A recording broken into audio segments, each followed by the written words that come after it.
Welcome to citizens pulse. నేను మీ దగ్గర పూర్తిగా తెలంగాణ రాష్ట్రంలో ఏబీవీపీకి సంబంధించినటువంటి పోరాటాలు రోజు రోజుకి ఉధృతమవుతా ఉన్నటువంటి సందర్భం. ఫీజు రియంబర్స్మెంట్లని ప్రభుత్వం వైఖరి మీద, విద్యాశాఖ వైఖరి మీద రోజు గలమెత్తున్నటువంటి ఏబీవీపీ ముఖ్య నాయకుడు రాజు మనతో పాటు ఉన్నారు. ఆయనతో మాట్లాడే ప్రయత్నం చేద్దాం. నమస్తే అన్న. నమస్తే అన్న. కళాశాలల బంద్ అంటున్నారు, అంటే అన్ని కళాశాలలు బంద్ ఉంటాయా, లేకపోతే మీకు పేమెంట్ ఇవ్వని కాలేజీలే బంద్ ఉంటాయి, పేమెంట్ ఇచ్చిన కాలేజీల కాడికి వదిలేస్తారా? అఖిల భారతీయ విద్యార్థి పరిషత్ ఆర్గనైజేషన్ ఎన్ఎస్సిఐ లెక్కనో, బీఆర్ఎస్సీ లెక్కనో, ఎస్ఎఫ్ఐ లెక్కనో, లెఫ్ట్ ఆర్గనైజేషన్ లెక్కనో ఏ రోజు కూడా పేమెంట్ కాశించి పనిచేసే ఆర్గనైజేషన్ కాదు. అఖిల భారతీయ విద్యార్థి పరిషత్ ఆర్గనైజేషన్ అక్రమ కేసులైనా, లాఠీ చార్జ్లైనా ఒకటే. మీరు ఇదాకా క్వశ్చన్ అడిగారు, పేమెంట్ ఏందన్న? పేమెంట్ మాకు అసలు పేమెంట్ తోటి సంబంధం లేదు. స్వచ్ఛందంగా ఈ దేశం కోసం, ఈ దేశం యొక్క బాగో కోసం విద్యార్థి చదువుకోవాలి, విద్యార్థికి రావాల్సిన ఫీజు రియంబర్స్మెంట్ రావాలని స్వచ్ఛందంగా జూనియర్ కాలేజ్ నుండి మొదలు పెడితే యూనివర్సిటీ స్థాయి దాకా కూడా రేపు బంద్ పెడుతున్నాం. అన్న, పేమెంట్ మీరు అన్నారు కదా, ఈ రాష్ట్రంలో పేమెంట్ ఇవ్వాల్సింది గవర్నమెంట్. ఎవరు పేమెంట్ తీసుకోవాల్సింది? స్టూడెంట్స్. ఈ రాష్ట్రంలో 11,000 కోట్ల రూపాయల ఫీజు రియంబర్స్మెంట్, స్కాలర్షిప్ బకాయిలు ఉంటే ఈ రాష్ట్రంలో ఉన్న ముఖ్యమంత్రి, సాక్షాత్తు విద్యాశాఖ మంత్రి ఆయన దగ్గర ఉంది. దీని గురించి మేము ఈరోజు బంద్ పెడితే, ఈరోజు అనేక పోరాటాలు చేస్తాం అన్న. మీరే వచ్చారు, అనేక జర్నలిస్టులు వచ్చారు. జర్నలిస్టులకు ఇబ్బంది పెడుతుంది కాంగ్రెస్ ప్రభుత్వం, ప్రజా ప్రభుత్వం అనుకుంటా. పోలీసు వాళ్ళు మమ్మల్ని అక్రమ కేసులు పెట్టి ఆడోళ్ళని చూడకుండా మీద రోడ్డు మీద గొడగొడ ఇగ్గుకుపోయే రోజులు, లేకపోతే విద్యార్థుల మీద లాఠీ చార్జ్ ఉన్న హైయర్ ఎడ్యుకేషన్ కాడ. ఇవన్నీ చేయాల్సిన పరిస్థితి మాకు ఎందుకన్నా? ఈ రాష్ట్రంలో ప్రజా ప్రభుత్వం వచ్చిన తర్వాత మా సొంటి బతుకులు బాగుంటాయి. పేద విద్యార్థులకు రావాల్సిన 11,000 కోట్ల ఫీజు రియంబర్స్మెంట్ వస్తుందని అనేక ఆశలతోటి కాంగ్రెస్ ప్రభుత్వాన్ని ఎంచుకున్నాం. అంటే ఏబీవీపీ ప్రధానంగా కొన్ని కాలేజీల అక్కడ అద్దాలు బలగొట్టడము, తర్వాత కుర్చీలు ధ్వంసం చేయడం, ఆస్తి నష్టం చేయడం ప్రధానంగా చూస్తాం. ఎందుకు అంటే ఏం కక్షాల మీద మీకు?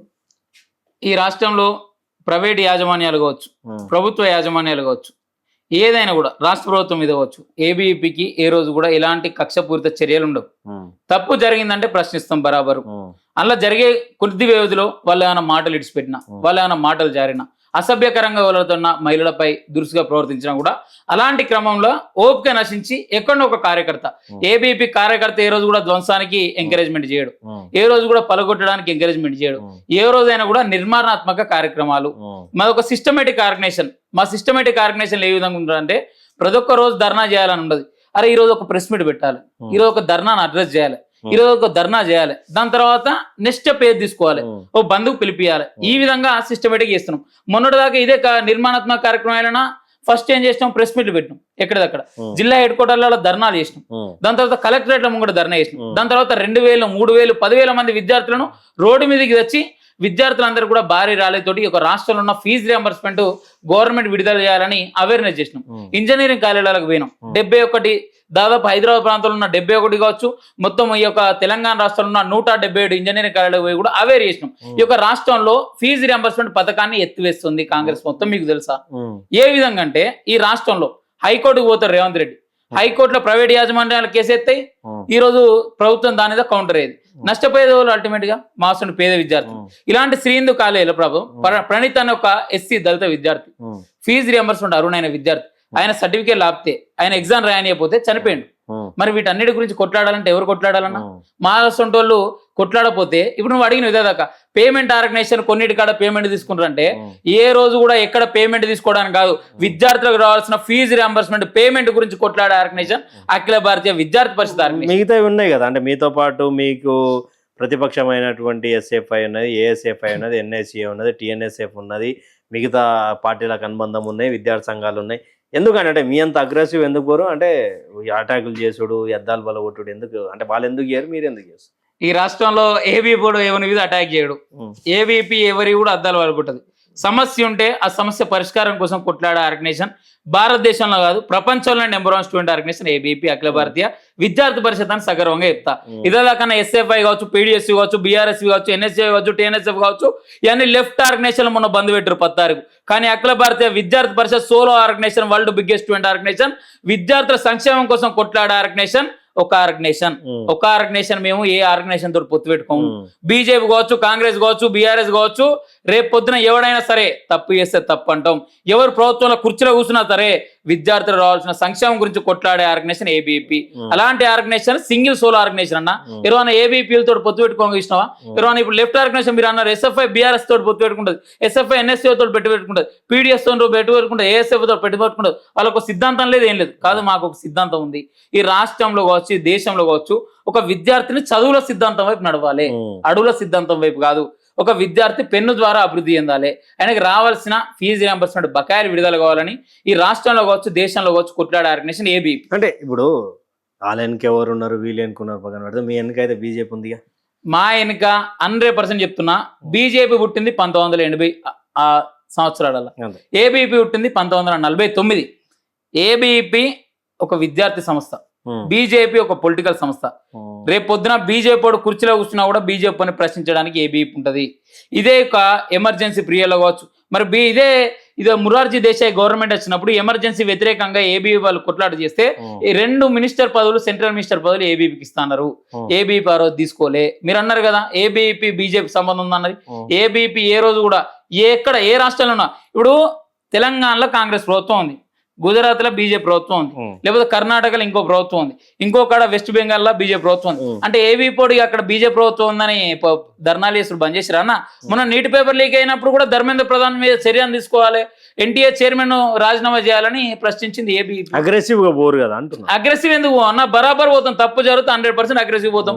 ఏ విషయంలో పోలే? ఈ రాష్ట్రంలో ఒకసారి, ఈ రాష్ట్రంలో మీకు ఏమన్నా రేపు పొద్దున బీజేపీ వస్తే బీజేపీకి కొట్లాడతలేరా ఏబీపీ వాళ్ళని తెలుస్తుంది. కాకపోతే ఏంటంటే మాకు ఎలాంటి విభేదాలు ఏం లేవు. విద్యార్థుల సంక్షేమం ముఖ్యం, విద్యార్థుల బాగోగులు ముఖ్యం, ఈ రాష్ట్రం యొక్క ప్రయోజనాలు ముఖ్యం. ఈ యొక్క సొసైటీలో ఉన్న పేద విద్యార్థులకు రావాల్సిన అట్టడుగు స్థానంలో ఉన్న విద్యార్థి కూడా చదువుకోవాలి. ఈ దేశంలో ఉన్న విద్యార్థులందరూ కూడా ఏదో అడవుల సిద్ధాంతం వైపు పంపి వాళ్ళందరినీ కూడా గన్నులు పట్టుకొని మీరు అడవులలో పోయే సిద్ధాంతం అని నివురు పోస్తున్న ప్రొఫెసర్లు, వీళ్ళకు 3-4 లక్షల జీతాలు ఉంటాయన్న. మొన్న అంటాడు ఒక ఆయన ఆర్ట్స్ కాలేజ్ అక్కడ మీటింగ్ పెట్టి, అన్నలు మా అన్నలు అంటుండు, ఓలు ప్రొఫెసర్ కాశీంలు అంటారు. అరే అన్నలు మీ అన్నలు అయితే మరి మీ అన్న అయితే ఇప్పుడు ఈయనకు ఇలా పెద్ద నాన్న పెద్దమ్మ అంటే ఇలా కొడుకు బిడ్డల్ని పెద్ద నాన్న పెద్దమ్మలు ఉంటారు వాళ్ళు, అంతే కదా. ఈ పెద్ద నాన్న పెద్దమ్మల దగ్గరికి ఇలా కొడుకు బిడ్డలను పంపిస్తే అయిపోతుందిగా. మరి అమాయక మాసంటి విద్యార్థులను పంపిస్తే ఏమొస్తుంది? అవునా కదా?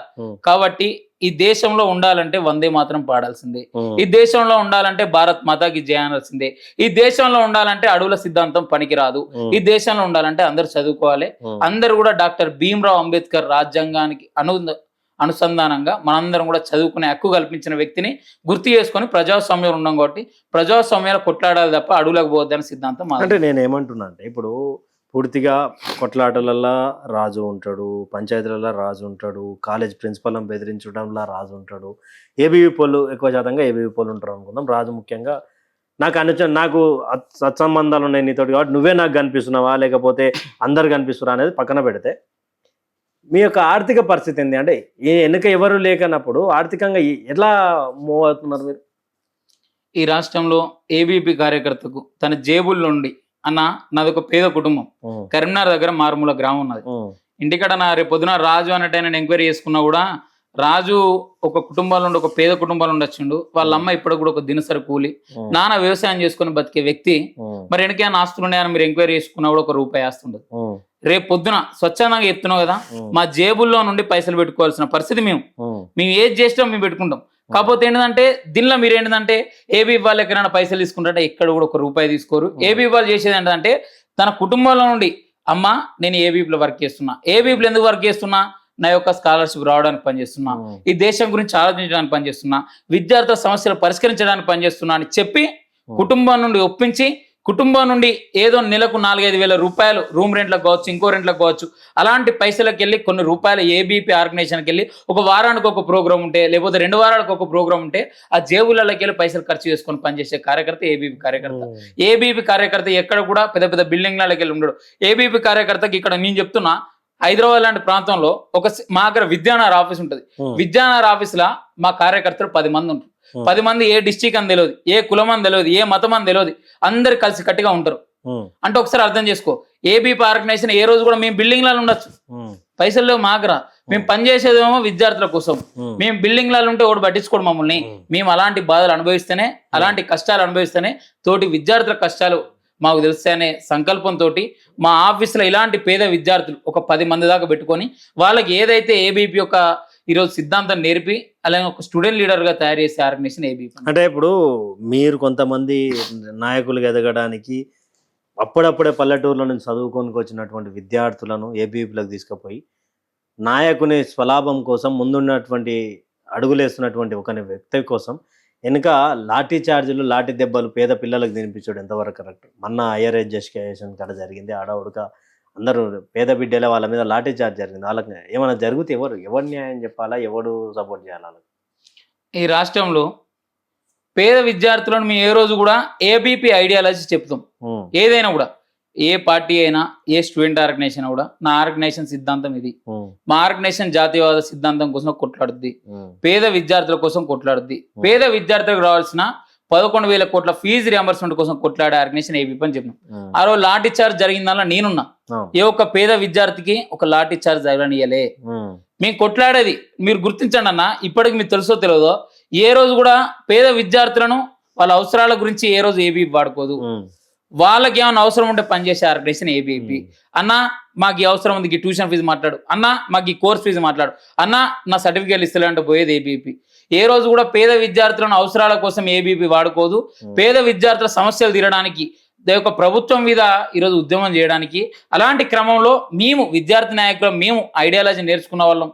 మేము ఒక చదువుకుంటూ మా యొక్క సమస్యల మీద కొట్లాడాలి, పేద విద్యార్థుల గురించి కొట్లాడాలి, వాళ్ళకి రావాల్సిన స్కాలర్షిప్ గురించి కొట్లాడాలని పనిచేసే వాళ్ళం. మేము ఫ్రంట్ లైన్ నుండి మేము లాఠీ చార్జ్ అవుతాం, అన్ని చేసుకుంటాం. కాకపోతే పేద విద్యార్థిని ఎక్కడ కూడా ఇబ్బంది పెట్టే అవసరం కూడా మాకు లేదు, అవసరం లేదు. మా సిద్ధాంతంకు నచ్చితే పనిచేయని, నచ్చపోతే వాళ్ళు ఒకసారి లోపలికి వచ్చి తెలుసుకొని పనిచేసే క్రమం చేసే ప్రయత్నం చేస్తే బాగుంటుంది. ఒక విద్యార్థి విభాగం సంబంధించిన నాయకుడే నాతో అన్నాడు, అంటే ఇక మీరు లెఫ్ట్ అంటారు, మీరు రైట్ వాళ్ళు లెఫ్ట్ ఏదో అంటారు. ఆయన నాతో మాట్లాడుకుంటా అన్న ఎంతసేపు ఉన్నా ఈ సిద్ధాంతాలు అని చెప్పి అది చెప్పి ఇది చెప్పి పేద బిడ్డలను మోసం చేస్తున్నారు అన్న క్రమంలో మాట్లాడుకుంటూ వచ్చాడు. అందుకే నేను ఏమంటున్నా అంటే ఎక్కువ శాతంగా ఇప్పుడిప్పుడే వచ్చినటువంటి విద్యార్థులు ఉంటారు మీ దాంట్లో.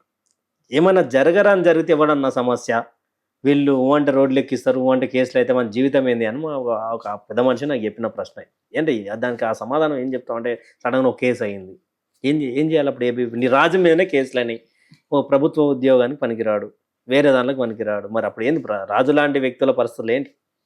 ఈ రాష్ట్రంలో ఏబీపీ ఆర్గనైజేషన్ అడవులపై గన్నులు పట్టే ఆర్గనైజేషన్ పంపించే ఆర్గనైజేషన్ కాదు.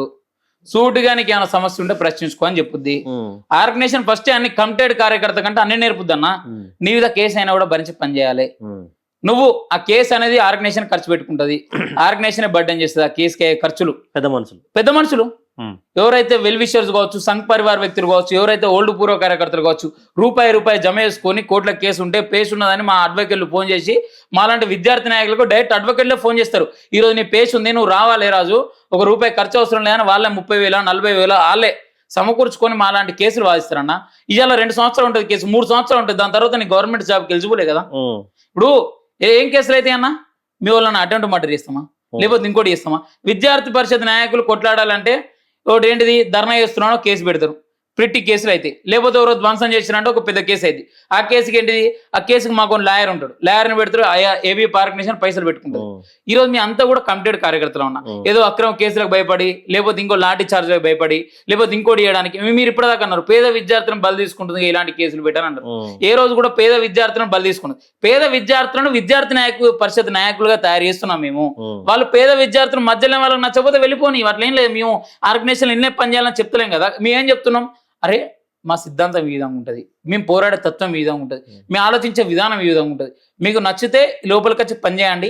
మనం అందరం కూడా ఈ యొక్క దేశంలో ఉన్న విద్యార్థుల కోసం కొట్లాడదాం, ఈ రాష్ట్రంలో ఉన్న ప్రభుత్వం ఎండగడుతున్న విద్యార్థి వ్యతిరేక విధానాల మీద కొట్లాడదామని వాళ్ళందరం కూడా ఒక లీడర్ లాగా తయారు చేసే ఆర్గనైజేషన్ ఏబీపీ. అన్న నువ్వు ఇది అంటున్నావు, రేపు పొద్దున ఏబీపీ ఆర్గనైజేషన్ నేను వచ్చినా రాజానటోనికి ఫస్ట్ నిల్లు నాలెడ్జ్. హైదరాబాద్కు రాజానటోడు కరీంనగర్ నుండి జూనియర్ కాలేజ్ చదువుకొని హుజరాబాద్లో చదువుకొని హైదరాబాద్కి వచ్చినప్పుడు డిగ్రీలో జాయిన్ అయినప్పుడు రాజానటోడు ఒక ఎడ్డి పిల్లగాడు. ఈరోజు రాజానట్ అయినా ఒక 10 మంది మేము కూడా, ఒక 100 మంది మేము కూడా ఇంత అనర్గళంగా మాట్లాడుతున్నా ఆర్గనైజేషన్ ఇచ్చే కమిట్మెంట్. నాకు ఆర్గనైజేషన్ లీడర్షిప్ క్వాలిటీస్, అరే నువ్వు డెవలప్మెంట్ కాదురా, నీతో పాటు ఇంతమంది విద్యార్థులకు సమస్యలు ఉన్నాయి, ఈ సమస్యల మీద కొట్లాడాలి, ఈ సమస్యలను పరిష్కరించాలనే కమిట్మెంట్ తోడు కూడిన ఆర్గనైజేషన్ మా ఆర్గనైజేషన్. కాబట్టి అలాంటి ఆర్గనైజేషన్ పనిచేస్తున్నందుకు నేను సగర్వంగా చెప్పుకుంటా. నా మీద కేసు అయింది కావచ్చు, ఈ కేసు కూడా నా ఇంటి కాంచెలు ఇప్పుడు ఏం పెట్టుకుంటలేరు కదా, ఆర్గనైజేషన్ పెట్టుకుంది, ఆర్గనైజేషన్ కోసం పనిచేస్తున్నా, ఆర్గనైజేషన్ నాకు ఈరోజు ఎన్ని కేసులు అయినా కూడా అన్ని కేసులు దాకా ఆ డబ్బులు పెట్టుకొని ఈరోజు విద్యార్థుల సంక్షేమం కోసం కొట్లాడే ఆర్గనైజేషన్ ఏబీవీపీ. అంటే 11,000 కోట్లకు సంబంధించినటువంటి స్కాలర్షిప్లు ఫీజు రియంబర్స్మెంట్ అంటారు. మరి రీసెంట్గా ఒక 100 కోట్లేమో రిలీజ్ చేశారు, ఇంకా విడతల వారీగా చేస్తామంటారు. ఎందుకంటే మీరు ఎందుకు ఇంతగానం ఫైర్ కావాల్సిన అవసరం ఉంది? ఎందుకు ప్రైవేట్ యాజమాన్యాల మీద ఇంత దుమ్మెత్తిపోవాల్సినటువంటి అవసరం ఏముంటుంది? ఈ రాష్ట్రంలో అన్నాను ఒకటి ఆలోచించు, సముద్రం ఎంత పెద్దగా ఉంటుంది అన్న? చాలా పెద్ద ఉంటుంది, చాలా పెద్దగా ఉంటుంది. సముద్రంలోకి వెళ్ళి ఓ చెంబడి నీళ్ళు పోతే ఏం కాదు, ఏమైతే ఏం కాదు. ఏం కాదు. 11,000 కోట్లు ఎక్కడ, 100 కోట్లు ఎక్కడ? ఒకసారి ఆలోచించండి. నేనేమంటున్నా అంటే రేవంత్ రెడ్డికి ఉన్న పరిజ్ఞానం ఆలోచించాలి. అంటే రేవంత్ రెడ్డి అని విద్యార్థి పరిషత్ నాయకులు వచ్చి ఇంకోళ్ళు ధర్నా చేస్తే 100 కోట్లు ఇస్తే, అరే నీ ప్రభుత్వం నడుచుకోవడానికి విద్యార్థులు ఈరోజు అనేక మంది ఓట్లేసి గెలిపించిన ప్రభుత్వం ప్రజాప్రభుత్వం అని చెప్పుకునే ప్రభుత్వం నీది. సముద్రంలోకి వెళ్ళి చెంబడి నీళ్ళు తెచ్చి 100 కోట్లు ఇస్తున్నా అంటే 100 కోట్లు కూడా ఇప్పటికూ రిలీజ్ కాలేదు రేవంత్ రెడ్డి. ఈ జీవో నెంబర్ 7 ఎందుకు, 8 ఎందుకు, 9 ఎందుకు? ఫీజు రియంబర్స్మెంట్ పథకాన్ని ఎత్తివేసే కుట్ర చేస్తున్నావు కదా. ఈ 100 కోట్లు ఇచ్చేం లాభం? ఈ రాష్ట్రంలో అన్న 11,000 కోట్ల ఫీజు రియంబర్స్మెంట్ బకాయిలు ఉంటే నిజాం కాలేజ్ ఒక ప్రభుత్వ degree college, Secunderabad PG college ప్రభుత్వ డిగ్రీ కాలేజ్, మొన్నటి దాకా దోస్త్ అడ్మిషన్లు అయినాయి. దోస్త్ అడ్మిషన్లు అయితే వాళ్ళ జాయిన్ కావాలంటే ఫీజు రియంబర్స్మెంట్ అర్హులైన విద్యార్థుల నుండి కూడా పైసలు వసూలు చేసేది. కరెక్టేనా? రాజశేఖర రెడ్డి గారు చచ్చిపోయిన కావచ్చు, నాకు గుర్తొస్తుండు, 2008లో ఎస్సీ ఎస్టీ విద్యార్థులకు ఫ్రీగా రియంబర్స్మెంట్ మొత్తం వస్తుంది 100%. బీసీ విద్యార్థులకు 35,000 ఇంజనీరింగ్ విద్యకైతే, వేరే విద్యకైతే దాదాపు ఇప్పుడు వస్తే 20,000 వస్తాయి. మరి అలాంటి ఒక మంచి ఫీజు రియంబర్స్మెంట్ పథకాన్ని ఈరోజు ఇంట్రొడ్యూస్ చేస్తే రేవంత్ రెడ్డి ప్రభుత్వం ఏదైతే అదే కాంగ్రెస్ ప్రభుత్వం అదే విద్యార్థులకు మేము మంచిగా బాసడ నిలుస్తాం, ఉచిత విద్య అందిస్తా అని అధికారంలోకి వచ్చిన ప్రభుత్వం ఈరోజు ఫీజు రియంబర్స్మెంట్ పథకాన్ని ఎత్తివేసే కుట్ర చేస్తుందన్న. అందుకే అన్న మీ ఒకటి చెప్తున్నాం, ఈరోజు ప్రైవేట్ యాజమాన్యాలకు మీకేంది అని అంటే లొల్లి, ప్రైవేట్ యాజమాన్యాలు ఏమో పైసలు పిల్లల నుండి వసూలు చేసుకుంటారు, ప్రభుత్వం వాళ్ళకి పైసలు ఇవ్వాలి. వీళ్ళిద్దరేమో కోర్టుకు పోయి ఒకటైతారు, మధ్యలో బలైదు వాళ్ళన్నా మేము, నా చదువు అయిపోతుంది, నా సర్టిఫికేట్ ఇవ్వమంటే పైసలు అడుగుతారు. నేను యూనివర్సిటీ అవుతున్నా, ఉస్మానియా యూనివర్సిటీలో, మా వీసీ కావచ్చు, మా రిజిస్టర్ కావచ్చు, మా ప్రిన్సిపల్ కావచ్చు, రాజు మరి పైసలు కట్టాలా, గవర్నమెంట్ ఇస్తలేదు, మరి పైసలు అయితే గవర్నమెంట్ ఇస్తలేదు, మరి ఏం చేయాలి, మీరు ఎట్లా నడపాలి కాలేదని అంటారు. మరి ఏం చేద్దాం దానికి? దానికోసమని కొట్లాడాలి, దానికోసమని బయటికి రావాలి. పేద విద్యార్థులకు ఒకటే డిమాండ్ చేస్తున్నాం, ఒకటే అడుగుతున్నాం, విద్యార్థి పరిషత్ ఏ రోజు కూడా పేద విద్యార్థులు ఎంబడే ఉంటుంది. ఫీజు రియంబర్స్మెంట్ బకాయిలు 11,000 కోట్లు ఉన్నాయి. అనేక ఉద్యమాలు చేసినాం. ఆనాడు కేసీఆర్ ని గద్దె దింపడానికి కూడా కథన పేరుతోటి 1,00,000 మందిని ఏకం చేసి ప్రభుత్వ పాఠశాలలు బలోపేతం కావాలి, ఏదైతే ప్రభుత్వ జూనియర్ కాలేజీలు బలోపేతం కావాలి, జిఎల్ డిఎల్ పోస్టులను భర్తీ చేయాలి, ఈ రాష్ట్రంలో ప్రభుత్వ యూనివర్సిటీలను బలోపేతం చేయాలి, ప్రొఫెసర్ రిక్రూట్మెంట్ చేయాలని ఒక 8 డిమాండ్లతోటి కథన బేరాని ప్రోగ్రాం పెట్టి కేసీఆర్ ని గద్దె దింపిన ఘనత ఏబీవీపీకి ఉంది. నేడు ఇదే రేవంత్ రెడ్డి గారు 3 సంవత్సరాలు అవుతుంది దగ్గర అధికారంలోకి వచ్చి. ఈ యొక్క 3 సంవత్సరాలలో రేవంత్ రెడ్డి ఏం చేసిండు? ఒక చర్చకు సిద్ధమా? రేవంత్ రెడ్డి మొన్న ఏం మాట్లాడుతానంటే, మొన్న ఇట్నే ఉండి విద్యార్థులకు మేము పైసలు ఎక్కడ ఇస్తామే, మాతో ఎక్కడ శాతం అయిద్దంటే, మరి నీకు ఎందుకు అధికారం ఇచ్చిరా? తొండలు జొరగొట్టడానికి ఇచ్చిరా? తొండలు పట్టుటోనువా నువ్వేమన్నా ఈ రాష్ట్రంలో? తొండలు పట్టుటోనువా, బల్లులు పట్టుటోనువా, ఎలుకలు పట్టుటోనువా, ఉడతలు పట్టుటోనువా? ఏం మాటలు అవి? తొండలు జొర్ర కొడతాని అంటే నీ ఇట్లా తొండలు పట్టేటోళ్ళనో, బల్లులు పట్టేటోళ్ళనో, ఎలుకలు పట్టడం కించపరచలేను. ఒక ముఖ్యమంత్రి స్థాయిలో ఉన్న వ్యక్తి ఈ విధంగా మాట్లాడితే, శాఖ మంత్రి కూడా ఆయనే కదా, మరి విద్యాశాఖ మంత్రి కూడా ఆయనే. ఏంటంటే విద్యాశాఖ మంత్రి మీద క్లియర్ గా ఒక క్లుప్తంగా చెప్పు, ఎట్లా అనిపిస్తుంది రేవంత్ రెడ్డి విద్యాశాఖ మంత్రి అయిన తర్వాత? రేవంత్ రెడ్డి విద్యాశాఖ మంత్రి అయిన తర్వాత రేవంత్ రెడ్డి ఫస్ట్ చదువు నేర్చుకుంటుండే. ఆయన చదువు ఎక్కడ పోయి నేర్చుకుంటుండు? ఫారెన్ పోయి నేర్చుకుంటుండు. ఎందుకంటే తెలంగాణలో విద్యార్థులంతా కూడా బాగా చదివే విద్యార్థులు, బాగా మెరిట్ విద్యార్థులు. ఈయనకు విద్యాశాఖలో అవగాహన లేదు. ఒక ఇంగ్లీష్ రాదు, ఒక హిందీ చక్కగా రాదు, కరెక్ట్ ప్రింట్ హిందీ తెలుగు కూడా అంతే. ఏమన్నాడంటే స్టేజ్లో తిట్టుడు తప్ప ఏం రాదు. 63 కోట్లు పెట్టి యుఎస్ పోయి, లేకపోతే బ్రిటన్ పోయి, ఇంగ్లాండ్ పోయి చదువుకునే ఒక రాష్ట్ర ముఖ్యమంత్రి మాలాంటి పేద విద్యార్థులు గురుకులాల్లో, మీకు పొద్దున్న ఒక వీడియో షేర్ చేసిన, పాపం ఎక్కడ సంగారెడ్డి దగ్గర అద్దంకి ఆందోళన ఒక జిల్లాల నియోజకవర్గంలో పాపం గురుకుల హాస్టల్లో వాళ్ళు రెంటెడ్ బిల్డింగ్, వాళ్ళకి బిల్డింగ్ లేదట పాపం చిన్నారులకు. బిల్డింగ్ లేకపోతే కొన్ని రోజులు ఆ బిల్డింగ్లు ఉన్నారు. ఆ పిల్లల్ని బయటకు వెళ్ళగొట్టి, మీరు ఇలా చదువుకోవడానికి వీల్లేదు, మీకు బిల్డింగ్ లేదని వెళ్ళగొడితే ఆ పిల్లల పరిస్థితి ఏంది? ఒకసారి ఆలోచించండి అన్న. ఇంకో వీడియో కూడా షేర్ చేసిన, ఈ యొక్క రాష్ట్రంలో హైడ్రా పేరుతోటి పాపం ఒక చిన్నారులు సజ్జనరును రజనీకాంత్ గారు, TV9 రజనీకాంత్ గారు ఇంటర్వ్యూ చేసిన క్రమంలో ఆ 2 చిన్న పిల్లారులు ఒక వీడియో ఒకటి బయట పెట్టిరు సజ్జనార్ గారి ఇంటర్వ్యూలో పెట్టి, మా అమ్మ నాన్న అనేది ఒక పేద కుటుంబాలు, మా నాన్నకు కూడా ఆరోగ్యం బాగుండదు, మా అమ్మ కూడా దినసరి కూలి, అలాంటి ఇల్లు మాది కూలగొడితే మేము ఏం చేయాలి, మా పరిస్థితి ఏందని విలవిలలాడి కొట్టుకుంటే, ఇలాంటి సజ్జనార్కి కావచ్చు, ఇలాంటి రేవంత్ రెడ్డికి కావచ్చు, ఏంది ఈ పరిస్థితి? ఈ రాష్ట్రంలో పేదోని ఇల్లు కూలగొట్టేది ప్రజాప్రభుత్వం, పేద విద్యార్థులను చదువుకు దూరం చేసేది ప్రజాప్రభుత్వమే. ఈ రాష్ట్రంలో విద్యాశాఖ మంత్రిగా ఉన్నాడు రేవంత్ రెడ్డి అంటారు. ఈ రాష్ట్రంలో బట్టి విక్రమార్క ఎందుకు మరి? ఒకటే అంటున్నాం, బట్టి విక్రమార్కనేమో 600 కోట్లు రిలీజ్ చేస్తా అని టోకెన్లు ఆయన ఇస్తా అంటాడు, ఇంకోసారి 600 కోట్ల టోకెన్లు ఇస్తా అని బట్టి విక్రమార్కని అంటాడు. ఈయన మాట్లాడమంటేనేమో దామోదర నరసింహ ముడి పెడతాడు. ఈయన ఒక్కరు అన్న విద్యాశాఖలో ఈ యొక్క రాష్ట్రంలో ఎన్ని ప్రొఫెసర్ వేకెన్సీస్ ఉన్నాయి, ఈ రాష్ట్రంలో JL-DL పోస్ట్ ఎన్ని భర్తీ చేయాలి, ఈ రాష్ట్రంలో MEO-DEO పోస్ట్ ఎన్ని వేకెన్సీ ఉన్నాయి, ఈ రాష్ట్రంలో పేద విద్యార్థులకు రావాల్సిన 11,000 కోట్ల ఫీజు రియంబర్స్మెంట్ ఉంది, దీని గురించి ఆయన ఎంక్వైరీ చేసినావా? ఎక్కడున్నా కూడా కార్పొరేట్ విద్యా సంస్థలకు పోయి ఓపెన్ చేస్తుండు. వాటిలో పోయి మొన్న ఏంది తమిళనాడు ఎక్కడికో పోయి అందరు CM మీటింగ్లో పెడితే మా రాష్ట్రంలో 18 కోట్ల పైచిలకు, మన 18 లక్షల పైచిలకు మంది ఈరోజు ప్రైవేటు స్కూళ్ళలోనే చదువుతారు, ప్రైవేటు కాలేజీలో చదువుతారు, ప్రైవేటు యాజమాన్యాలు అంతా డెవలప్ అయినాయి అంటే సంచులు వెనకకెళ్ళి పట్టుకపోతుంటే ముంగడికెళ్ళి నీకు ఏం తెలుస్తుంది?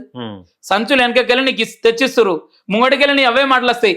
మాలాంటి పేద విద్యార్థులు గురుకులాలలో ఆత్మహత్యలు చేసుకొని ఫుడ్ పాయిజన్ అయ్యి ఉరేసుకొని పాము కాటుకు అద్దె బిల్డింగ్లలో ఉండి బిల్డింగ్ కూలి చనిపోయి ఆత్మహత్యలు చేసుకుంటే, ఈ రాష్ట్రంలో రేవంత్ రెడ్డి లాంటి ప్రభుత్వం వచ్చిన తర్వాత మాలాంటి పేద విద్యార్థులు సర్టిఫికేట్ తీసుకోవాలంటే పైసలు కట్టాల్సిన పరిస్థితి అయితే ఈరోజు 100 రోజుల పనికి పోయి లేకపోతే ఇక కూలీ నాలి పని చేసుకొని కుటుంబాలన్నీ కూడా ఈరోజు బిడ్డను ఏం చదువుతారా, నీకు ఇంకా అస్తలేదు, ఏదో ఒకటి చేసుకొని నౌకరు చేయి, నీ సర్టిఫికేట్లు మళ్ళా అవుతున్నాయి, మీ సారేమో పైసలు ఇస్తారా అంటే జొమాటో స్విగ్గీలు కొట్టుకొని బతుకుతున్నాం మా యొక్క యువతరం, మా విద్యార్థులకు ఇంత ఆవేదన మేము వెళ్ళదీస్తుంటే విద్యాశాఖ మంత్రి నీకు పెట్టుకొని హంగామా చేసుకుంటే ఈ రాష్ట్రంలో ఎవరు పడతావు అని తిట్టుకుంటా, అధికార పక్షం ప్రతిపక్షం అని తేడా లేకుండా అధికార పక్షంలోనో నువ్వు ఒక ప్రతిపక్షం లెక్క నాకర ఇది లేదు అదిలే అని చెప్పుకుంటా, ఇది లేదని చెప్పడానికి నీకు అధికారం ఎందుకు? ఈ రాష్ట్రంలో విద్యాశాఖ మంత్రిగా ఉన్న నువ్వు ఈ రాష్ట్రంలో ఎన్ని ప్రైవేట్ జూనియర్ కాలేజీలకు ఎన్ని పర్మిషన్లు ఇచ్చినావు, ఎన్ని అక్రమంగా నడుస్తున్నాయి ఈ రాష్ట్రంలో? బహిరంగ చర్చకు సిద్ధం రేవంత్ రెడ్డి. ఏ ఒక్క కాలేజ్ కూడా పర్మిషన్ ఉండదు, ఓ ఫైర్ సేఫ్టీ ఉండదు, ఓ గ్రౌండ్ ఉండదు, ప్రభుత్వ జూనియర్ కాలేజ్ బలపైతే ఉండే టాయిలెట్స్ ఉండయి, చీరలు కట్టుకొని బాత్రూమ్ టాయిలెట్ పోవాల్సిన పరిస్థితి ఈ రాష్ట్రంలో విద్యార్థినులు. ఇంత దౌర్భాగ్య స్థితిలో రేవంత్ రెడ్డి యొక్క రాష్ట్ర ముఖ్యమంత్రి ఉంటే ఈ రాష్ట్రంలో పేద విద్యార్థి ఎక్కడ అన్యాయం చేసిండా? ఒకటి చెప్పాలన్న, నేను ఏంటిదంటే సిటిజన్ పల్స్ ఉండి ఒకటే అడుగుతున్నాను నేను, ఈ రాష్ట్రంలో పేద విద్యార్థి ఎక్కడైనా అన్యాయం చేసిండా రేవంత్ రెడ్డికి? రేవంత్ రెడ్డి ఏం చేసినామయ్యా మేము? అరే మాకు రావాల్సిన ఫీజు రియంబర్స్మెంట్ గురించి అడిగినాం. అరే నీ అమ్మ TPCC ప్రెసిడెంట్ ఉన్నప్పుడు పెద్ద పెద్ద మాటలు చెప్పినావు కదా, కేసీఆర్ ఈ పైసలు రిలీజ్ చేస్తాడు, అరే నీ వచ్చిన తర్వాత ఉచిత విద్య ఇస్తా, మన యంగ్ ఇండియా ఇంటిగ్రేటెడ్ స్కూల్ పెడతా, గురుకులాలు చేస్తా. అరే దుర్మార్గుడా, ఈ రాష్ట్రంలో 27,000 ప్రభుత్వ పాఠశాలలు ఉంటే 4,000 పాఠశాలలు దేవాలని చూసే ఒక దౌర్భాగ్య ముఖ్యమంత్రి రేవంత్ రెడ్డి. ఈ రాష్ట్రంలో అన్న మీ ఊర్లో ఒక ఊరు స్కూల్ ఉండే అన్న, ఈరోజు ప్రతి ఒక్క ఊర్లో వైన్స్ అవుతుంది, బార్ అవుతుంది, లేకపోతే బార్ షాపులు అవుతాయి, బెల్ట్ షాపులు అవుతున్నాయి. కానీ ఈరోజు ఉన్నూరులో ఒక స్కూల్ పట్టించుకుంటారు అన్న, ఎవడు పట్టించుకుంటారు? ఆ స్కూల్ ఎంత ఉంటారన్న? 20 మంది టీచర్లు ఉంటే 10 మంది పిల్లలు ఉంటారు, 10 మంది ఎక్కువ, 10 మంది ఉంటే ఎక్కువ. ఇలాంటి వ్యవస్థను తీసుకుపోయి అరే నువ్వు నిజంగా పరిపాలన శాతం అయితే ఈ రాష్ట్రంలో ఉన్న ఏదైతే గ్రామంలో ఉన్న ప్రభుత్వ పాఠశాలని బలోపేతం చేయాలి అన్న. ఇప్పుడు ఉన్నూరులో పిల్లవాడు చదువుకోవడానికి ఇంట్రెస్ట్ ఉంటుంది, నువ్వు నాణ్యమైన విద్య ఇచ్చినప్పుడు. నువ్వు ఇంటిగ్రేటెడ్ స్కూల్ అని ఆకునూరు మురళి విద్యా కమిషన్ చైర్మన్ ఆ విధవ చెప్పిన తీరును చూసి 27,000 స్కూల్లో 4,000 స్కూల్లో ఎత్తురాటన్న. ఈ రాష్ట్రంలో గురుకులాలు ఆ విధంగా ఉన్నాయి, ఈ రాష్ట్రంలో మోడల్ స్కూల్ ఆ విధంగా ఉన్నాయి, ఈ రాష్ట్రంలో ప్రభుత్వ స్కూల్ ఆ విధంగా ఉన్నాయి. వీటిని బలోపేతం చేయన్నా దైనా? బలోపేతం చేయడానికి కృషి చేయనా వద్దా? కొత్తగా 6,000 కోట్లు పెట్టి ఏం పెడతారట? యంగ్ ఇండియా ఇంటిగ్రేటెడ్ స్కూల్ ఒకటి పెడతారట, ఇంటిగ్రేటెడ్ ఏది తెలంగాణ మోడల్ ఇంటిగ్రేటెడ్ స్కూల్ ఒకటి పెడతారట. ఈ రాష్ట్రంలో పేదోడు చదువుకోవడానికి ఉన్న మోడల్ స్కూల్ కావచ్చు, ఉన్న గురుకులాలు కావచ్చు, ఉన్న ప్రభుత్వ బలం కావచ్చు బలోపేతం చేసి అద్దె భవనాలు ఉన్న ఈ రోజు హాస్టల్ ఉన్నాయి, అద్దె భవనాలు ఉన్న గురుకులాలు ఉన్నాయి, వీటికి పక్కా భవనాలు నిర్మించు. ఈ యొక్క విద్యా వ్యవస్థను బలోపేతం చేయి. నువ్వు ఎక్కడ చూసినా కూడా పైసలు వెనకేసుకోవడానికి ప్రయత్నించకు. ఈ రాష్ట్రంలో విద్యాశాఖ మంత్రి ఉన్న రేవంత్ రెడ్డి ఏం చేస్తున్నావు అంటే ఎల్లకెళ్ళేంత కమిషన్ వస్తుంది. ఈ రాష్ట్రంలో విద్యకు ఎక్కువ కమిషన్ వస్తుంది, ఈ రాష్ట్రంలో లిక్కర్కి ఎక్కువ కమిషన్ వస్తుంది. ఈ రాష్ట్రంలో మొన్న హోంమంత్రి కూడా ఈయన దగ్గర పెట్టుకున్నాడు. షాబాద్లో ఒకడు బయటకు వచ్చిండు, పర్మిషన్ లేదు, జైలుకు పోయిండు, ఆయన మీద చూసా ఏదో అత్యాచారం చేసిన లోపలేసారు అని. అక్కడ బయటకు వచ్చి 6 వాళ్ళ కుటుంబ సభ్యుల్ని చంపిండు. మీరు చూసే ఉంటారు, చూసిరా? 6 చంపేసిండు. ఈ రాష్ట్రంలో శాంతి భద్రత ఎక్కడుందన్న? ల్యాండ్ ఆర్డర్ మీరు ఖరాబ్ చేస్తారంటారు. ల్యాండ్ ఆర్డర్ మేము ఖరాబ్ చేస్తున్నాం అంటారు కదా. ఈ రాష్ట్రంలో పోలీసు వ్యవస్థ ఎటుపోయిందన్న? జైలుకి వెళ్ళాడు తప్పించుకుంటాడు, ఒక కేసు ఉంటది, 7 సంవత్సరాల శిక్ష పడేటట్టు అక్కడ సిఐ చూస్తాడు, ఎస్ఐ ఇస్తాడు, వాళ్ళు విడిపించుకుంటారు, బయటికి తెస్తారు. వాడు బయటికి తెచ్చిన తర్వాత చేసిన ఘనకార్యం ఏందన్న? ఆ అమ్మాయిని అఘాయిత్యం చేస్తాడు, వాళ్ళ కుటుంబాన్ని మొత్తం 6 మందిని చంపి అట్లా చేస్తాడు. ఈ రాష్ట్రంలో రాక్షస ప్రభుత్వం ఇది ప్రజా ప్రభుత్వం అన్న. ఈ రాష్ట్రంలో ఆడపిల్ల మీద అఘాయిత్యం జరగాలి, ఆడపిల్లల యొక్క కుటుంబాలు రోడ్డు మీద పడాలి, వాళ్ళని చంపేయాలి. ఇదేనా రేవంత్ రెడ్డి ప్రభుత్వం? ఈ రోజు ఆడపిల్లలు అంటే నాకు ఒకటి గుర్తొచ్చిందన్న, భువనగిరి గురుకులాల అధికారులు వస్తుర్రు, మా గోసలు వింటుర్రు, ఎక్కడుంది న్యాయం, అసలు ఎక్కడుంది ధర్మం? అధికారులు అమ్ముడు పోతే మేము ఎవరికి చెప్పుకోవాలి? గోసాని గురుకులాల విద్యార్థులు మాకు ఫుడ్ పాయిజన్ అవుతుంది, మాకు నీళ్ళు వస్తలేవు, మాకు సరైన తిండి పెడతలేరని అర్ధరాత్రి బయటకు వచ్చి విలవిల్లన్న ఘటనలు భువనగిరి జిల్లాలో. రాజు బాగా పాటలు పాడతాడని చెప్పింది. అంటే నేను అంటే ఆ ఉద్యమ పాటలా, లేకపోతే ఎవరిని రెచ్చగొట్టే పాటలు, లేకపోతే రేవంత్ రెడ్డిని తిట్టే పాటలు, ఏం పాటలు? ఒకసారి పాట చూసుకో. అంటే దాన్ని పాడే విధానం ఏంటిదంటే కొన్ని సందర్భాల్లో కొన్ని వస్తాయి అన్న. ఏంటిదంటే ఈ రాష్ట్రంలో ఇప్పుడున్న ప్రత్యేక ఏదైతే ప్రజాప్రభుత్వంలో విద్యార్థి జరుగుతున్న అన్యాయాలు కావచ్చు, నిరుద్యోగులకు జరుగుతున్న అన్యాయాలు కావచ్చు, రైతన్నలకు జరుగుతున్న అన్యాయాలు కావచ్చు, మనందరం దీని గురించి ఒక్కటి ఏంటంటే చిన్న పాట పూర్వకంగా మీకు తెలియజేస్తా. రేవంత్ రెడ్డి ప్రభుత్వం అధికారం వచ్చి రావడానికి మనందరం కీలక. దీనిలో ఇప్పుడు ఏం చేస్తారు అంటే, ఓ నిరుద్యోగులారా, విద్యార్థి యోధులారా, ఓ రైతన్నలారా, ఓ విద్యార్థి యోధులారా, మీరు కలలు గన్న ప్రజా ప్రభుత్వమేమో ఆవిరి చేస్తుంది, మీ ఆశలు ఆవిరి చేసి మిమ్మల్ని రోడ్డు మీదికి తెస్తుంది. ఓ నిరుద్యోగులారా, విద్యార్థి యోధులారా, ఈ రాష్ట్రంలో 11,000 కోట్ల స్కాలర్షిప్ బకాయిలుంటుంటే ఇప్పటికీ కూడా 1 రూపాయి ఇయ్యని ప్రభుత్వము. రేవంత్ రెడ్డి యుఎస్ టూరుకు పోవడానికి పైసలుంటాయి, కానీ పేద విద్యార్థికి రావాల్సిన ఫీజు రియంబర్స్మెంట్ బకాయిలే రాలే. ఓ నిరుద్యోగులారా, మీ జాబ్ నోటిఫికేషన్ లేనే లేదు, మీకు ఉద్యోగము రానే రాలేదు. ఓ నిరుద్యోగులారా, విద్యార్థి యోధులారా. రేవంత్ రెడ్డిని వార్ని చేస్తూ పాడినటువంటి పాట కూడా నేను చూసినాను. ఏదన్నా? చెట్టు మీద కొంగ ఏదో పాట ఉంటుంది, అది ఇది మన రేవంత్ రెడ్డికి ఖబర్దార్ ఉస్మానియా యూనివర్సిటీకి వస్తే నీకు అంత చూస్తామనే ఒక పాట ఉంటది. అంటే నార్మల్ గా ఏబీపీలా ఇది ప్రభుత్వంలో దొంగల మూట, ఓ గజ్జల మోనారే, తరిమి కొట్ట వస్తవ చెల్లి, ఓ గజ్జల మోనారే, ఇంటి దొంగ కాంగ్రెసోడు, ఓ గజ్జల మోనారే, స్కాలర్షిప్ రానే రాలే, ఓ గజ్జల మోనారే, ఫీజు రియంబర్స్మెంట్ లేనే లేదు, ఓ గజ్జల మోనారే, మొనరే గజ్జల మోనారే, సవరే మువ్వల సవ్వారే, ఇంటి దొంగ రేవంత్ రెడ్డి, ఓ గజ్జల మోనారి, విద్యాశాఖ మంత్రి ఉన్నాడు, ఓ గజ్జల మోనారి, రూపాయి కూడా రానే రాలే, ఓ గజ్జల మోనారి, నిరుద్యోగం ఉందయ్యా, ఓ గజ్జల మోనారి, రేవంత్ రెడ్డి ఏం చేస్తుండు, ఓ గజ్జల మోనారి. ఎలా ఉండబోతుంది అంటే మీ ఏబీపీ కళాశాలలు బంద్ చేసినంత మాత్రాన ప్రభుత్వం గద్దె దిగి వచ్చి ఇస్తుంది అనుకుంటారా? ఈ రాష్ట్రంలో 5 లక్షల మెంబర్షిప్ తోటి ఈ ప్రపంచంలోనే నెంబర్ 1 స్టూడెంట్ ఆర్గనైజేషన్, ఈ దేశంలోనే 77 లక్షల మెంబర్షిప్ తోటి విద్యార్థులను ఏకం చేసి పనిచేసే ఆర్గనైజేషన్ అఖిల భారతీయ విద్యార్థి పరిషత్ ఆర్గనైజేషన్. ఈ రాష్ట్రంలో వచ్చి, దేశంలో కావచ్చు, ప్రపంచంలో నెంబర్ 1 స్టూడెంట్ ఆర్గనైజేషన్ ఏబీపీ తలుసుకుంటే ఏ పొలిటికల్ పార్టీ కూడా పనికిరాదు.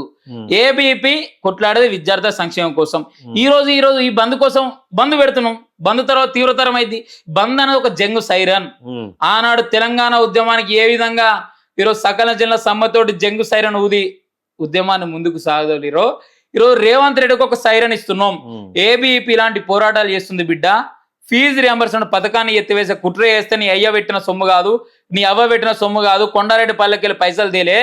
పేద విద్యార్థులకు రావాల్సిన హక్కు ఫీజు రియంబర్స్మెంట్, అలాంటి హక్కును నువ్వు తీసేసే ప్రయత్నం చేస్తే నీ ప్రభుత్వం కుప్పకూలడానికైనా ఈరోజు ఏబీపీ పనిచేస్తుంది. పేద విద్యార్థులకు రావాల్సిన ఈరోజు ఏదైతే 11,000 కోట్ల ఫీజు రియంబర్స్మెంట్ రాకపోతే నీ ప్రభుత్వాన్ని కుప్పకూర్చడానికైనా సిద్ధంగా ఉందన్న జంగు సైరన్ తోటి రేపు ఈ బంద్కు పిలుపునివ్వడం జరిగింది. ఈ బంద్లో ముఖ్యంగా జూనియర్ కాలేజ్ నుండి యూనివర్సిటీ దాకా ఎందుకంటే జూనియర్ కాలేజ్ విద్యార్థులకు స్కాలర్షిప్స్ ఉంటాయి, డిగ్రీ విద్యార్థులకు ఆ పై స్థాయి విద్యార్థులకు ఫీజు రియంబర్స్మెంట్. ఈ విద్యార్థులకు అనేది ఇంత మేరకు 11,000 కోట్లు అంటే 5 సంవత్సరాల నుండి ఒక రాష్ట్రంలో ఒక రూపాయి లేక పేద విద్యార్థుల సర్టిఫికేట్లు ఈరోజు కళాశాలల నుండి వాళ్ళు చదువుకు దూరమయ్యే పరిస్థితి, ఒక ఉద్యోగానికి దూరమయ్యే పరిస్థితి ఏర్పడ్డది. కాబట్టి పేద విద్యార్థులు ఎంబడి ఉండి, తల్లిదండ్రులు ఎంబడి ఉండి ఈ యొక్క బంధువు పిలిపించడం జరుగుతుంది. ఈ యొక్క సిటిజన్ పల్స్ నుండి ఈరోజు పేద విద్యార్థులను కావచ్చు, తల్లిదండ్రులను కావచ్చు, ప్రైవేటు యాజమాన్యాలను కావచ్చు ఒకటి కోరుకుంటున్నాం. తల్లిదండ్రులారా, విద్యార్థులారా, ప్రైవేటు యాజమాన్యాలారా, రేవంత్ రెడ్డి ప్రభుత్వం మనకి ఏదో చేస్తా అనుకున్నాం. ఈ రాష్ట్రంలో పేదోడిని చదువు చెప్పేది రేవంత్ రెడ్డి ప్రభుత్వం అనుకున్నది, చదువు చెప్పించేది రేవంత్ రెడ్డి ప్రభుత్వం అనుకున్నాం. కానీ ఈ యొక్క రాష్ట్రంలో పేదోడిని విద్యకు దూరం చేసేది రేవంత్ రెడ్డి ప్రభుత్వం. ఫీజు రియంబర్స్మెంట్ పథకాన్ని ఎత్తివేసే కుట్ర చేస్తుండో గుర్తుంచుకోండి తల్లిదండ్రులారా. దీంతో 20 లక్షల మంది విద్యార్థులే కాక వాళ్ళ యొక్క తల్లిదండ్రులు అయినటోళ్ళు ఇద్దరు, అంటే 20x2 40 లక్షల మంది జనం ఆగమైతుర్రు. అంటే దాదాపు 80 లక్షల మంది దాకా ఈరోజు ఎవరైతే ఆ కుటుంబంలో నలుగురు ఉంటే 80 లక్షలు, దాదాపు 1 కోటి జనాభా యొక్క ఫీజు రియంబర్స్మెంట్ తోటి వాళ్ళ కొడుకు బిడ్డ చదువుకు దూరం అయిన తర్వాత ఈరోజు కుటుంబం నడవని పరిస్థితి. అలాంటి కుటుంబం నడవని పరిస్థితుల మీరు యూరియా బత్త కోసం లొల్లి చేస్తారు. మీరు బయటికి వచ్చి ఈరోజు వడ్లు అమ్ముడు పోతలేమంటే దొల్లి చేస్తారు. అన్ని చేస్తున్నారు, అన్నిటి మీరు సాధిస్తున్నాం. మరి మీ కొడుకు బిడ్డకు ఫీజు రియంబర్స్మెంట్ పథకాన్ని ఎత్తివేసే కుట్ర ఈ యొక్క దుర్మార్గుడు చేస్తుండు రేవంత్ రెడ్డి. మీ కొడుకు బిడ్డ నీ లెక్కనే రైతు పని చేసుకో అన్నా, కూలి పని చేయన్నా, నాలి పని చేయన్నా, ఏం కొట్టాలి అంటే వృత్తి పనులు చేసుకో అన్నా, కళ్ళు గీయన్నా. ఎందుకంటే చేపలు అమ్ముకున్నాడు చేపలు అమ్ముకోవాలి, చెర్రలు అమ్ముకోడు చెర్రలు అమ్మాలి, లేకపోతే బట్టలు అమ్ముకోడు బట్టలు అమ్ముకోవాలి. అలానే బతుకుదాం మనం. మీ కొడుకు బిడ్డలు ఈరోజు ఏఐ జనరేషను, ఈరోజు మంచి మోడర్న్ టెక్నాలజీస్ తోటి ఉన్నారు కదా. ఈ యొక్క రాష్ట్రంలో మీకు పేదోడు చదువుకోవాలని రేవంత్ రెడ్డి ఈరోజు ఆలోచిస్తలేడు. మరి రాజశేఖర రెడ్డి ఫీజు రియంబర్స్మెంట్ పథకాన్ని పెడితే మీ పేద కుటుంబాలు బాగున్నాయి. ఆ రోజు ఈరోజు అదే కుటుంబాలను రోడ్డు మీద చేస్తుంది రేవంత్ రెడ్డి. అరే మీ ఇల్లు కూల్చింది రేవంత్ రెడ్డి, మీ కొడుకు చదువు దూరం చేసేది రేవంత్ రెడ్డి. ఇకనైనా మీకు ధ్యాస రాదా? కాబట్టి తల్లిదండ్రులారా, విద్యార్థులారా ఒకటే ఆలోచించండి. రేపు పొద్దున ఏబీపీఎస్ విద్యార్థి పరిషత్ ఉద్యోగంతో అన్న దీంతో ఏదైతే అని మీరు అనుకుంటారు కావచ్చు. కాకపోతే ఏంటంటే ఏబీపీకి ఉన్న ఈరోజు కెపాసిటీ ఏబీపీకి ఉంది. ఈ రాష్ట్రంలో ఒక ప్రభుత్వం భయపడాలంటే అది ఏబీపీ తోటే సాధ్యం. అంటే ఇప్పుడు నువ్వు వారని చేసింది ఎవరిని తెలుసా? అన్న నల్లమల్ల ముద్దు బిడ్డను, కొండారెడ్డిపల్లి కొదమ సింహాన్ని, కొడంగల్ నల్ల తాస అనుకోవచ్చు. కొంతమందికి ఒక్కొక్క రకాలుగా ఉంటుంది. మొన్న ఒక పాట వచ్చిందన్న, దీనివే నేను ఒకటి చేద్దాం అనుకున్నా.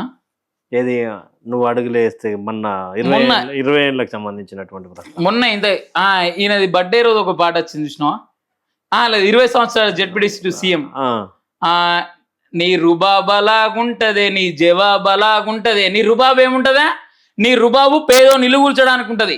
నీ జవాబు ఫీజు రియంబర్స్మెంట్ పథకాన్ని ఎత్తివేసే కుట్ర వేసేది నీ జవాబు. ఈ రాష్ట్రంలో నీ రుబాబలాగా ఉంటుందట, జవాబా ఉంటుందట. ఈయన అడుగులు వేసిన చోట మొత్తం ఆరతులు పట్టుకొని వస్తున్నాడు. రేపు పొద్దున చెప్పు చీపురు పట్టుకునే రోజులు వస్తున్నాయి. ఇది అనద్దు, ఈ మాట నేను అనద్దు. కాకపోతే ఏంటంటే అంత ఈరోజు గోసపడుతున్నారు విద్యార్థులు. కొండారెడ్డిపల్లి కొదమ సింహం మీద బరాబర్ చేస్తా. ఒక పేద విద్యార్థిగా, ఒక విద్యార్థి పరిషత్ నాయకునిగా, ఒక నిరుద్యోగిగా, ఒక పేద తల్లిదండ్రులకు పుట్టిన ఒక బిడ్డగా చేస్తున్నా కొండారెడ్డి పులి. నువ్వు ఎక్కడి నుండే పులి? ఈ రాష్ట్రంలో నువ్వు దొరకమంటే దొరకవు, పిల్లలెక్క జాక్కుంటావు ఈ రాష్ట్రంలో. ఈ రాష్ట్రంలో ఈయన మొన్న కామెంట్ చేస్తాడు. ఏం కామెంట్ చేస్తాడంటే మా ఇంటి వీధికి వచ్చి ధర్నా చేస్తారట, మీరు మా ఇంటి వీధికి వస్తే మీకు ఛాయలు పోస్తారు, టిఫిన్లు చేస్తా అంటే. అరే దుర్మార్గుడా, గురుకులాల్లో చదువుకున్న విద్యార్థులకు మంచి ఛాయ్, మంచి టిఫిన్లు చేయి, ఫుడ్ పాయిజన్ ఎందుకు చేస్తున్నావు? ఈ రాష్ట్రంలో గవర్నమెంట్ స్కూళ్ళలో, గవర్నమెంట్ కాలేజీలలో మిడ్ డే మీల్స్ మంచిగా పెట్టు. ఈ రాష్ట్రంలో మంచి మధ్యాహ్న భోజనాలు మంచిగా పెట్టు. ఇందిరమ్మ క్యాంటీన్ల తిండి. ఇప్పుడు ఇందిరమ్మ క్యాంటీన్ల విషయం అయితే 5 రూపాయలకు భోజనం పెడుతున్నారు. ఎంతమంది పెడుతున్నా దానికి ఎంత కమిషన్ ఉందో ఎవరికి తెలియదు. కానీ ఈ రాష్ట్రంలో విద్యార్థుల గురించి నేను మాట్లాడుతాను. వాళ్ళ ఇంటికి వస్తే తిండి పెడతారట. అంటే మీ ఇంటికి వచ్చి రోజు మాకు ఏం గదిలే కడుక్కోన్నా అంటే నీ గోటెత్తే మీ ఇంటికి వచ్చి రోజు ఛాయ్ తాగి టిఫిన్లు వేసిపోన్నా. ఈ రాష్ట్రంలో పేద విద్యార్థులు చదువుకున్న గురుకులాలలో మంచి ఫుడ్ లేదు, ఫుడ్ పాయిజన్ అవుతున్నాయి, ఆత్మహత్యలు చేసుకొని చనిపోతారు. ఈ రాష్ట్రంలో మాలాంటి విద్యార్థులకు ఫీజు రియంబర్స్మెంట్ వస్తలేదు. అరే రియంబర్స్మెంట్ రాక మేము కోసం పడుతుంటే మా ఇంటికి వచ్చి టిఫిన్ చేస్తారా, మా ఇంటికి వచ్చి ఛాయ్ తాగుతారు. అంటే నీకు అధికారం ఇచ్చింది టిఫిన్ చేయడానికి, ఛాయ్ తాగడానికి వస్తే నువ్వు అంత బ్రాహ్మణులు ఉంటే నీ అధికారం ఇంకోసారి ఉండదు. రేవంత్ రెడ్డి ఆల్రెడీ నీకు కుప్పగూలే రోజులు దగ్గరికి వచ్చినాయి. ఈ రేవంత్ రెడ్డి ఏమనుకుంటున్నా అంటే నేను ఒక మోనార్క్ని, నన్ను ఎవరు మోసం చేయలేరు. ఈయన మోసం చేసేటోళ్ళు కూడా ఇలా పార్టీలో ఉన్నారు, వాళ్ళే మోసం చేస్తారు. కొండారెడ్డిపల్లిలో పుట్టిందో పులి. ఈయన పులి ఎక్కడి నుండి అన్న పులి? ఈ పులి ఎందుకు చాక్కుంటుంది? ఈ పులి పూలు ఎందుకు ఇస్తలేదు ఫీజు రియంబర్స్మెంట్? ఈ చిన్న పూలు ఎందుకు ఇస్తలేదు స్కాలర్షిప్? ఈ చిన్న పూలు పేద విద్యార్థులకు ఈరోజు ₹1 స్కాలర్షిప్ ఇవ్వాలంటే ఎందుకు వెనకాడుతుంది? లంక బిందెలు ఉన్నాయి నా దగ్గర, బంగారు బిందెలు లేవని పులి ఎందుకు చెప్తుంది? పులితోటి ఏదైనా చెప్తుంది కదా. పులి అంటే అడవికి పెద్ద, ఈ రాష్ట్రానికి పెద్ద రేవంత్ రెడ్డిని ఒప్పుకుంటా. ఈ రాష్ట్రంలో ఉన్న అందరు జాగ్రత్తలు పట్టించుకోవాలి ఎవరు? రేవంత్ రెడ్డి. శాంతి భద్రత ఆయన పట్టించుకోవాలి, విద్యాశాఖ ఆయన దగ్గర ఉంది, హోంశాఖ ఆయన దగ్గర ఉంది, ఈ రాష్ట్రంలో మున్సిపల్ శాఖ ఆయన దగ్గర ఉంది. మాట్లాడిన సిటీ చెప్తాను. మొన్న వర్షం పడ్డది, ఈ పెద్ద పూల ఈత కొడితే అయిపోసారి, ఈత కొడితే తెలుసు ఈ రాష్ట్రంలో ఉన్న పరిస్థితి తెలుసు అంటున్నా. రోడ్ల పరిస్థితి కావచ్చు, డ్రైనేజ్ పరిస్థితి కావచ్చు. మూసీ సుందరీకరణతో 5,000 కోట్ల ఖర్చు పెడుతుంది. 5,000 కోట్లతో గాంధీ సరోవర్ చేసి గాంధీ విగ్రహం పెడతాడు. గాంధీ ఏ రోజు కూడా పేద విద్యార్థికి చదువు దూరం చేయాలని చెప్పలే. గాంధీ సిద్ధాంతం వాడకు, ఇందిరాగాంధీ సిద్ధాంతం అంటాడు. ఇందిరాగాంధీ ఏం చేసింది చెప్పానన్న? 1974-75 ఆ ప్రాంతంలో ఈ దేశంలో ఎమర్జెన్సీ సృష్టించిన వ్యక్తి ఇందిరాగాంధీ. ఈ దేశంలో అన్న పాపం ఇందిరాగాంధీ ఎమర్జెన్సీ సృష్టిస్తే లక్షలాది మంది చనిపోయారన్న, జైళ్ళల్లో మగ్గి చనిపోయారు. అనేక మంది ఇప్పటికి కూడా కోవత్తులతోటి కావచ్చు, లేకపోతే చాకులతోటి కావచ్చు, వాళ్ళకి గురగుర గీతలు పెట్టి నానా హింసలు పెట్టిన ప్రభుత్వం ఇందిరాగాంధీ ప్రభుత్వం. ఇందిరాగాంధీకి కుర్చీ అనేది చాలా అల్టిమేట్. ఆ కుర్చీ కోసం అన్ని ప్రయత్నాలు చేసింది. రేవంత్ రెడ్డి కూడా ఈరోజు కుర్చీ రావడానికి, కుర్చీ ఈయన మళ్ళీ ఒకసారి రావడానికి, ఈ కుర్చీ కాపాడుకోవడానికి మాలాంటి పేద విద్యార్థుల మీద అక్రమ కేసులు పెడుతున్నారు. ఊకూకనే రాలే బిడ్డ, కూర్చున్న సీట్ అంటాడు. ఆయన నిజంగానే కష్టపడి వచ్చింది. 20 ఏళ్ళు కష్టపడి అంత స్పీడ్గా వస్తే మీరు ఇంత సింపుల్ గా కూలగొడతారు, ప్రభుత్వం పడిపోతున్నారు. ఊకూకనే పోదు బిడ్డ రేవంత్ రెడ్డి సీటు. నువ్వు ఎన్ని హింసలు వేస్తే అన్ని హింసలతోటి ప్రతిఘటించి నీ కుర్చీని దింపే బాధ్యత మేము తీసుకుంటాం. ఎందుకంటే ఊకూకనే రాలే బిడ్డ కూసున్న సీటు. మన కింద ఇంకోటి ఏంటిది, తొక్కి తొక్కి ఎదిగినరా ఒక్కొక్క మెట్టు అని ఏదో సాంగ్ ఉంటది, గుర్తొస్తలేదు. తేల్స్తారా తేండి చూస్తాం మీ పని పట్టు, నల్ల మల్ల పెద్ద పులై వదిలి పెట్టను ఒట్టు అనే పాట ఉంది. అంటే తొక్కుకుంటే ఎదుగుతాను, అంటే ఒక్కొక్కరిని తొక్కుతాను ఎదిగినట్ట. ఇప్పుడు ఈ పాటలు కూడా అదే రాస్తారు. అంటే ఈ రాష్ట్రంలో ముఖ్యమంత్రి ఉంటే అందరిని తొక్కే, ఓ దిక్కు కిలుగులు కొట్టాలి, ఓ దిక్కు పేద విద్యార్థులకు స్కాలర్షిప్ ఇవ్వద్దు, ఓ దిక్కేమో ఉద్యోగాలు ఇవ్వద్దు. ఎక్కడిది అక్కడ తొక్కుకుంటా కొన్ని పోలీసులతో లాఠీచార్జ్ చేయబడుతుంది, విద్యార్థి నాయకులను నిరుద్యోగులను అదే లాఠీచార్జ్ చేయబడుతుంది, అక్రమ కేసులు పెట్టబడుతుంది, రైతులకు బేడీలు వేయబడుతుంది, జైలులకు పంపబడుతుంది. ఇదేం పాలన అయ్యా?